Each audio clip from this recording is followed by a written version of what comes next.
Chapter 5. When he saw the crowds, he went up into the mountain.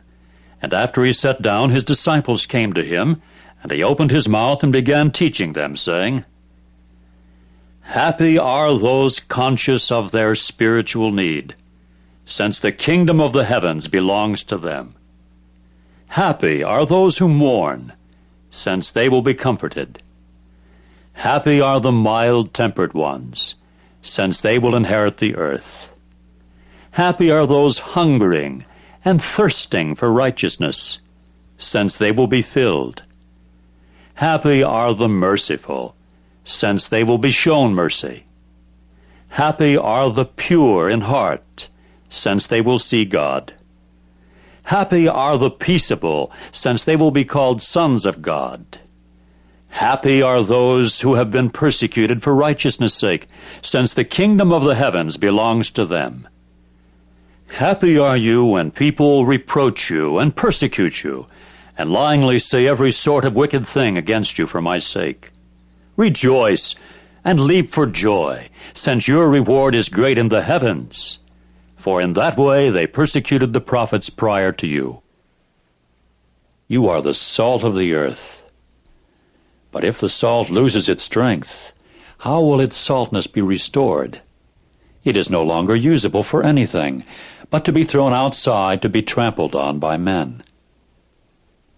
You are the light of the world.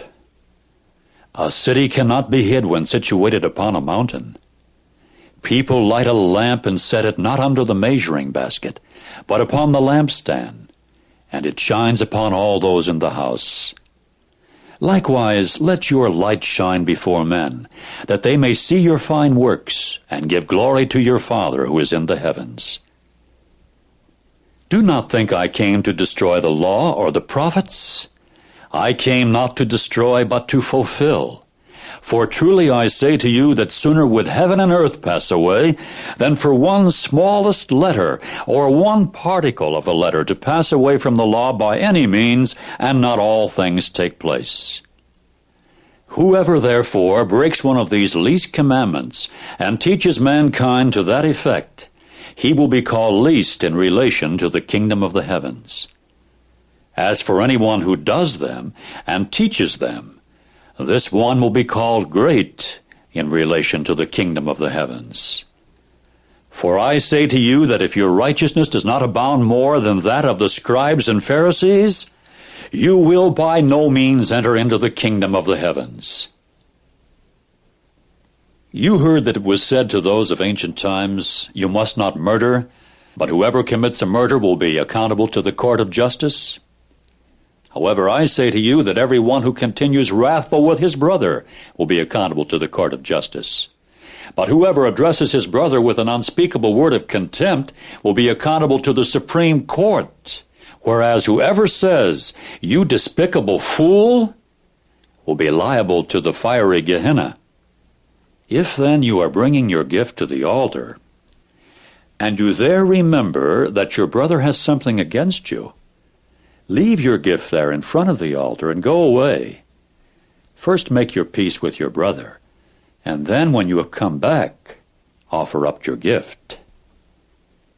Be about settling matters quickly with the one complaining against you at law, while you are with him on the way there, that somehow the complainant may not turn you over to the judge, and the judge to the court attendant, and you get thrown into prison.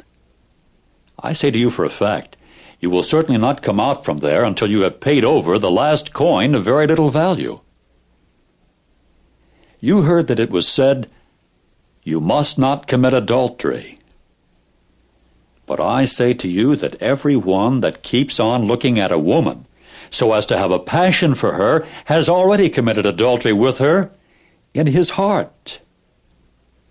If now that right eye of yours is making you stumble, tear it out and throw it away from you, for it is more beneficial to you for one of your members to be lost to you than for your whole body to be pitched into Gehenna. Also, if your right hand is making you stumble, cut it off and throw it away from you, for it is more beneficial for one of your members to be lost to you than for your whole body to land in Gehenna.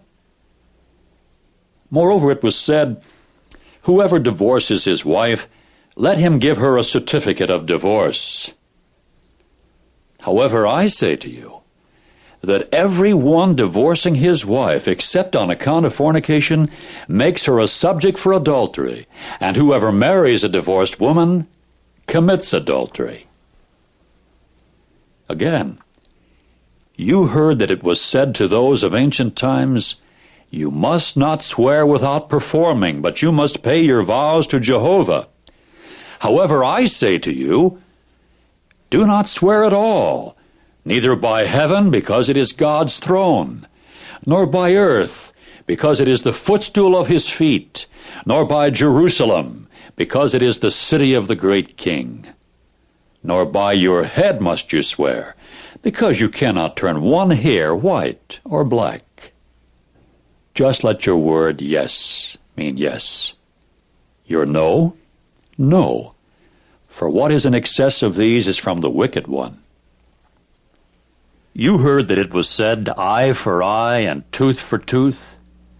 However, I say to you, do not resist him that is wicked, but whoever slaps you on your right cheek, turn the other also to him.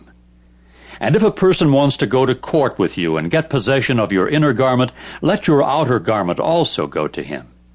And if someone under authority impresses you into service for a mile, go with him 2 miles.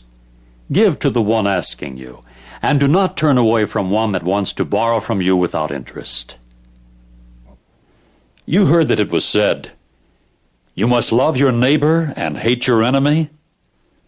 However, I say to you, continue to love your enemies, and to pray for those persecuting you, that you may prove yourselves sons of your Father who is in the heavens, since he makes his sun rise upon wicked people and good, and makes it rain upon righteous people and unrighteous. For if you love those loving you, what reward do you have? Are not also the tax collectors doing the same thing? And if you greet your brothers only, what extraordinary thing are you doing? Are not also the people of the nations doing the same thing? You must accordingly be perfect, as your heavenly Father is perfect.